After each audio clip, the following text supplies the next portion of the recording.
What is going on? Savage here. I hope you're having a good day and I hope that you're getting a lot of wins in Warzone. In today's video, we'll be covering some quads gameplay and of course talking about teamwork and circle rotations. But before we get into the video, if you haven't already, make sure you subscribe to the channel, join the wolf pack today. Also, leave a like on the video. Let's get this video to 1,100 likes. And as always, make sure you follow me over on Facebook Gaming. The link to that will be in the description below. But again, when it comes to quads, positioning is almost everything. If you don't have good position, I don't care how good of aim you have, you're gonna get screwed up when it comes to in-game and having to rotate. I find that a lot of teams always are able to get top 10, top 5, but for some reason they have under 100 wins. You guys can correct that by simply just following these guides on how to rotate the circle better. But without further ado, let's go ahead and dive into the video.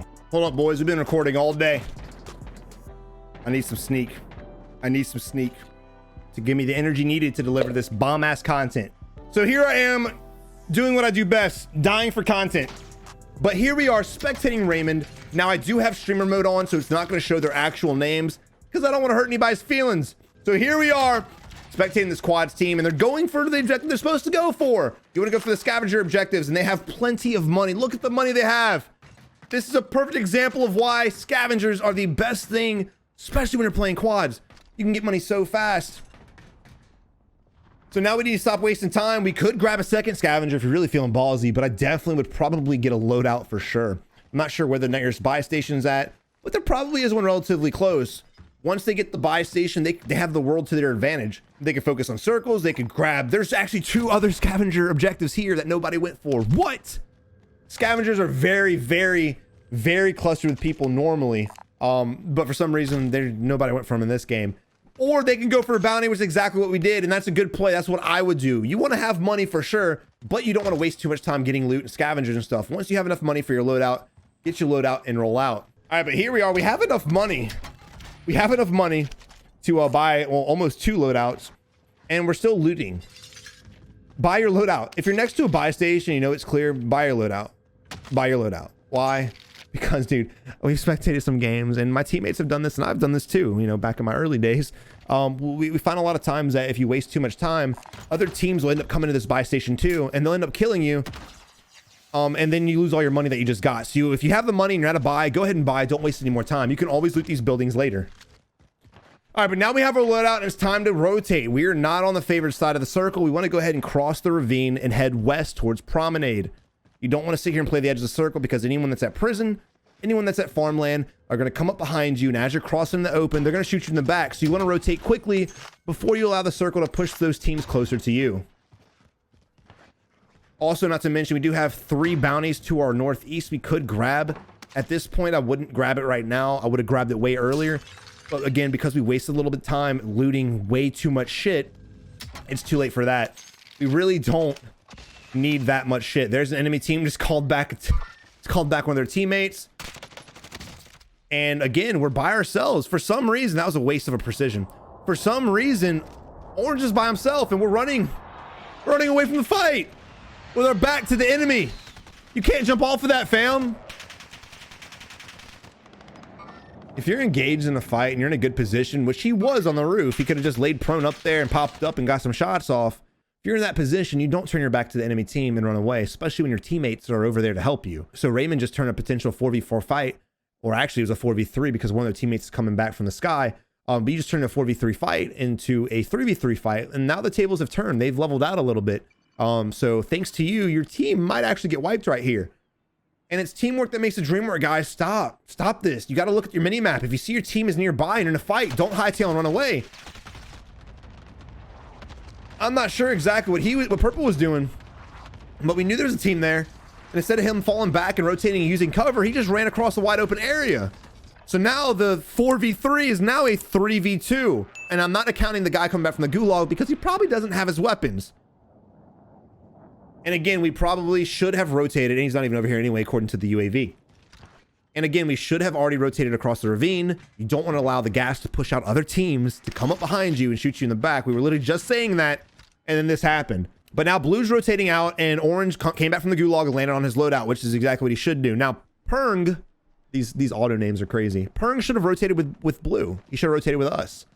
And the reason being is because we made it across safely. So if we made it across safe, Perng would be safe too. We'd all be safe. La da da da da. We'd be able to gatekeep using that little rock wall behind them and then we would have a free 3 kills. But because our teamwork's just not in sync, I have a bad feeling about this fight. Green's probably gonna die, and orange looks like he's holding, but he may get a little ballsy and push across. We'll see what happens. Hopefully not. Hopefully he plays that wall, because that is the play. As long as okay, there's Perng's death. As long as these two guys stop. As long as these two guys play the wall, they could get an easy triple kill when these guys come across. Unfortunately, Raymond's already vaulted over the wall and decided he's going to go Rambo on these fools for some reason, and he's probably going to end up dying too, because now he's got no cover. He literally left his hard cover, which is this wall, to put himself on a bridge, and now he's turning around. Remember, decision-making process is extremely important. You guys want to go ahead and make the correct decision and stick with it. I like the fact he decided he made a bad decision and came back, but he never should have made that decision in the first place. But now we are in a good position to gatekeep these guys. We got it down. The last thing you want to do, though, is... So what you want to do in this position is you want to kind of keep your body moving and pop up and take shots. Now, the advice I had given or have been giving for the past 3 minutes is no longer valid. Why? All these teams are dead. They're playing the edge of the circle. They're on the far side of the circle. The circle will probably be faster than them. That team will die to the circle or to us, so they're definitely screwed. Us being concerned, we may be able to outrun the circle because it's not the first one, it's the second circle. But because we're on the further side, it may go faster than us. So of course we get some easy picks right here. Like I said, it's all about positioning, and we have this wall, we have hard cover, and these guys don't. They have to run to us, and this is exactly what I wanted our teammates to have done with us in the beginning. That way, instead of 2 of us standing at this wall, there'd be 4 of us. But we need to move. Gas is coming to us. The last thing you want is to get picked and have to get a res off, and then you're both dead to the gas anyway. And yeah, well, GG to this team here. I respect going for the res and the gas, but unfortunately you will be dead because of it. And another enemy popped out from behind.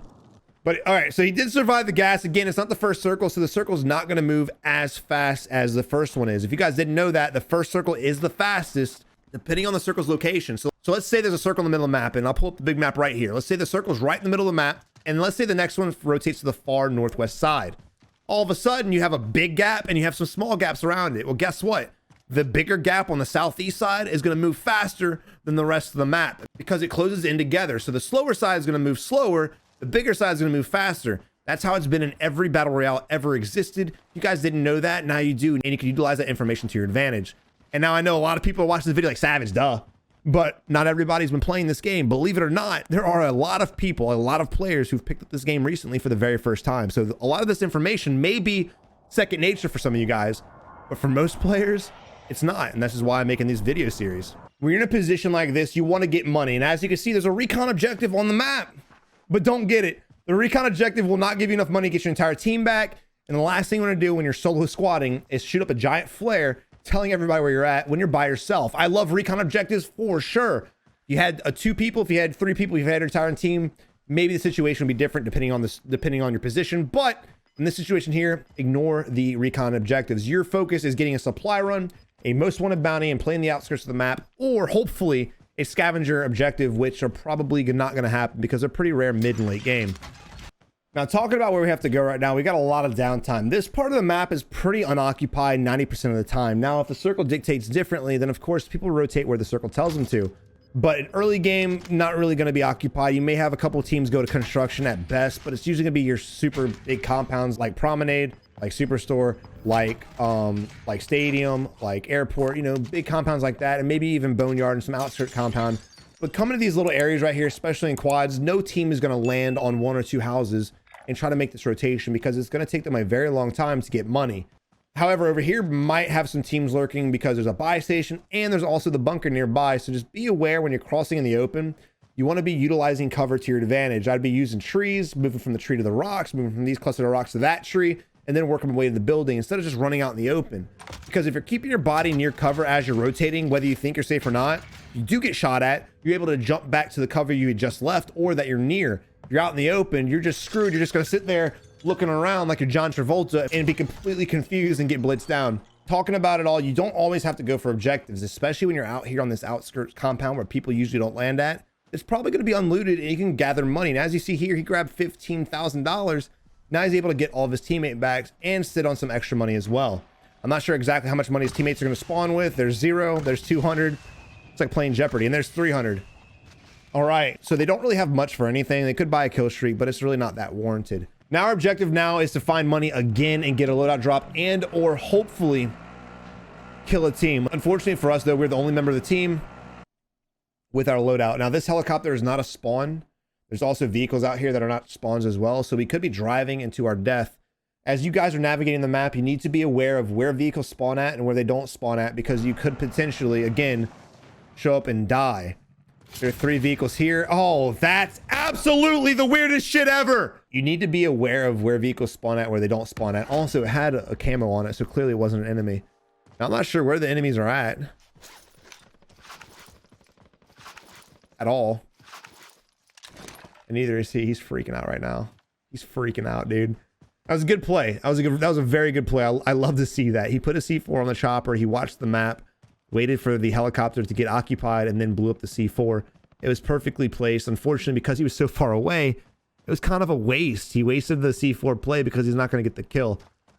If I was that enemy and I was baiting the helicopter, I'd be somewhat nearby with my team. That way I could blaze him down and not only get the kill of the guy we downed, but hopefully kill his teammates therefore right after. All right, so this has been a very slow gameplay, and the reason being is not just because they all died and they had to get themselves back slowly, but because we're playing super slow, we're playing super passive. Stop always sticking to the edge of the circle. I know there are YouTubers out there, and I'm not taking shots at them, that recommend you guys play the edge. Sometimes that's the right strategy, but if you guys want to get better at games, if you guys want to improve your skill, you need to get in some fights. You need to fight more than 2 or 3 teams a game. Because right now, if we talk about position where we got to go, we need to go to the west side of the street. We need to go to the west side of the map because that's where the circle is going to end. Let's talk about rotations. We need to predetermine where the circle is going to go. Now, if we look at the map, and I'm going to pull it up right now. If we look at this map, the circle is split by this street, this wide open area. That's how I split all my circles and decide what side of the circle to hug. Because if I have to rotate from one side to the other, which one is the better one to go to should the circle fall the other way?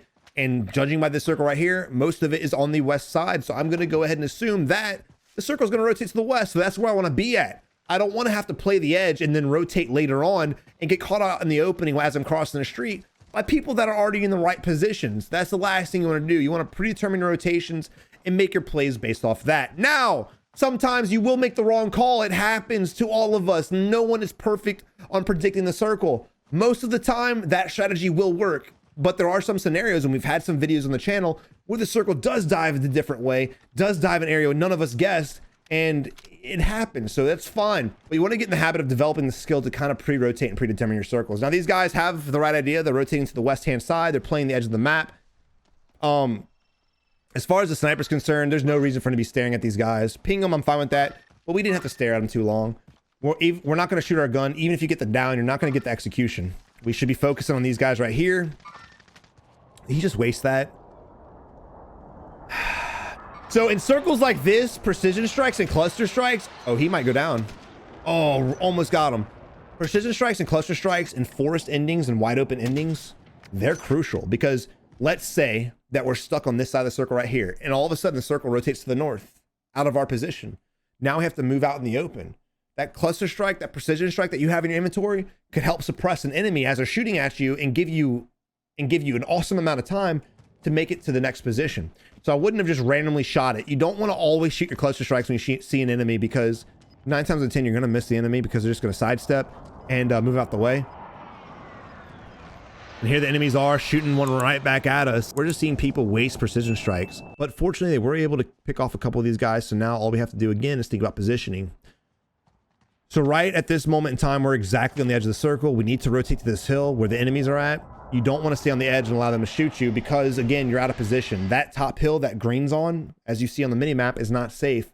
So you need to move closer to the enemy to get better shots, and also move closer while they're distracted on your teammate. Blue and yellow should be doing the same thing with us, utilizing the trees as cover and concealment, pushing up to the enemy and hitting them by surprise. Unfortunately, we're activating Ghost, which is good, but we're by ourselves. Not only are we by ourselves pushing the unknown, it could be a 1v1, 1v2, 1v3, but there's also a team at the loadout drop a little bit behind us to the right.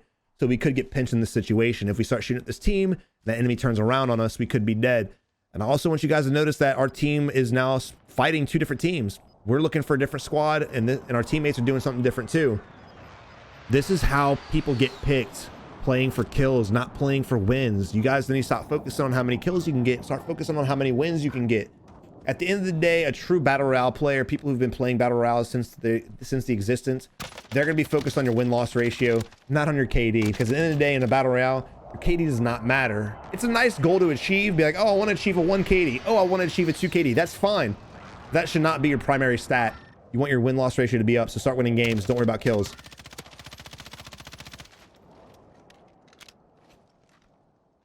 Okay, in a position like that, he's got a beautiful ridge right here. There's a cluster of trees shooting the enemy. You could barely see him. He got a couple hits and that's it. When you saw the enemy go crouch right there or prone, whatever he went, just rotate a little bit to the right, get a better angle and shoot the enemy. That was just a bad play right there. We also have an enemy team at the rocks. And we're staying to tunnel vision on this one guy. Remember, there's 6 enemy teams total. We have an entire left side of our body vulnerable. We have no cover. So if we get shot at, we're probably going to go down and we'll be lucky not to be executed. And again, yellow is pushing by himself in a whole different direction. Blue is praying to the loadout drop, and at least green is now with us. I'll give him that. Good shit, green.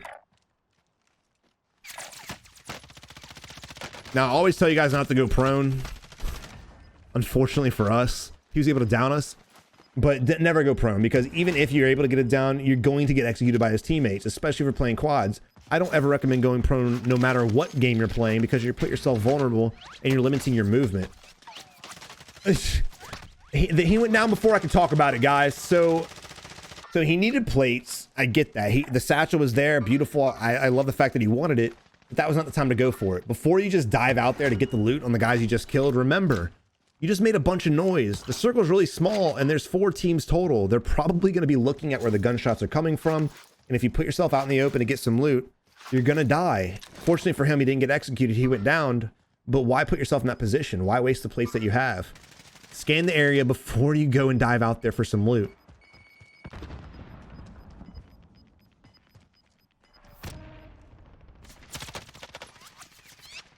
All right, I'm about to say, so now we're engaging. It looks to be a full team. I only see 2 people, but they're positioned pretty well and it could be a full team.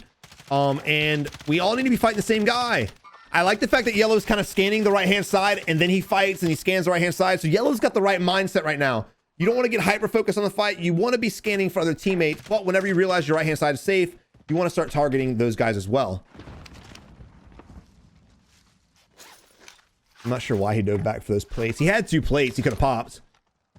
Again, you want to win the fights. When you know there's an enemy team there, you want to go ahead and pick them off and keep your visual on them. You don't want to blind yourself by staring at a mountain. All right, exchanging ammo. Shout out. I like that. I like that.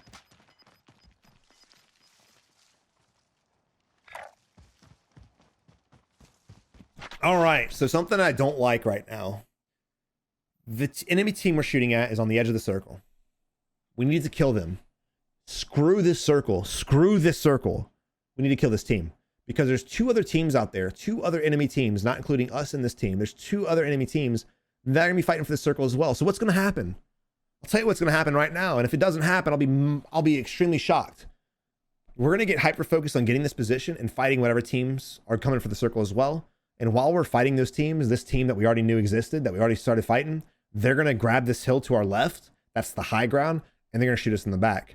Never leave the high ground and allow an enemy team to push from a bad position to that high ground and give them the better position. Don't ever do that. Ever. Orange shouldn't even be focused on this fight right now. We shouldn't be helping orange. We need to be focused on these guys on the hill. Y'all want to split 2 and 2, that's fine. But we're completely abandoning the team that we were just fighting. We're not even looking that way. And now we're dead center in the circle, just wanting to essentially 4v4 the rest of the map. It may work out, but I'm not a huge fan of this play at all. Fortunately for these guys, though, it is a 2v4 situation. So the team that is over there, they are outmanned. They are outgunned. So, but remember, that team's going to come from the northwest side. That's exactly where they're at. I like the fact that Tawa, I'm going to call him Tip. I like the fact that Tip knows they're there. But notice how he's in the open. Notice how he's in the open. He's not hugging trees. You have so many trees, so many ridges. You have so much cover around you. Why are you vulnerable? You know why he's vulnerable right now? Because he wants to get the kills for himself. I can see it in players that we spectate. Stop playing selfish. Start playing as a team. Start sticking together. Start staying near cover. I lose out on so many kills because I'm trying to play strategically, not put myself in a bad position. I have a lot of teammates that put themselves in a bad position fighting for kills. But at the end of the day, to me, winning is key. Winning is the main thing. I don't care if I win with 5 kills. Well, I kind of do. I want as many kills as I can get. But at the end of the day, if I win with 5 kills, I'd rather win with 5 kills than die with 20 kills. So here we are again out in the open. This team's going to crest and they're going to place us down. We have a heartbeat out. Why do we knew they're there. Why do we have a heartbeat, fam? There's no reason for that. So now it's a 2v3 situation. What they should do in this position is start trying to come up with some kind of outplay. Start trying to flank us from the left-hand side. I wouldn't flank from the right because the terrain doesn't dictate that push. I would flank from the left-hand side because all 3 of these teammates are going to be hyper-focused on that hill. So peeking that hill a second time is not really the play. Right now it's a 2v3, so if they rotate to the right-hand side, they could essentially catch the enemies by surprise and win this fight. This is a very winnable situation for this team, but if they keep cresting this hill, which is exactly what they're doing, they're going to get picked off. Because remember, when you peek up and you down an enemy from a position, the enemies are instantly going to look at that position. You're better off keeping yourself mobile, keeping your body rotating. That way you can outplay the entire game. But anyway, GG to this team. I'm very surprised that team didn't push the hill, but I was wrong, but the strategy still remains the same. A lot of mistakes in this game, and I love analyzing games where people are making mistakes because, again, most of the viewers are newer players, and it's better to learn from mistakes than watching a 40-kill game. Even though it's entertaining as hell, it's better to learn from mistakes if you're truly wanting to get better at the game. But I really hope you enjoyed the video. If you did, make sure you leave a like on the video, subscribe to the channel today, and as always, don't forget to join our Facebook community. Anyway, you have a good one. Until next time, keep on improving. Thank you for watching. I really hope you enjoyed the video. If you did, make sure you check out one of these 2 videos over here. And as always, click that button to subscribe today. You have a good one. And until next time, good luck in Warzone.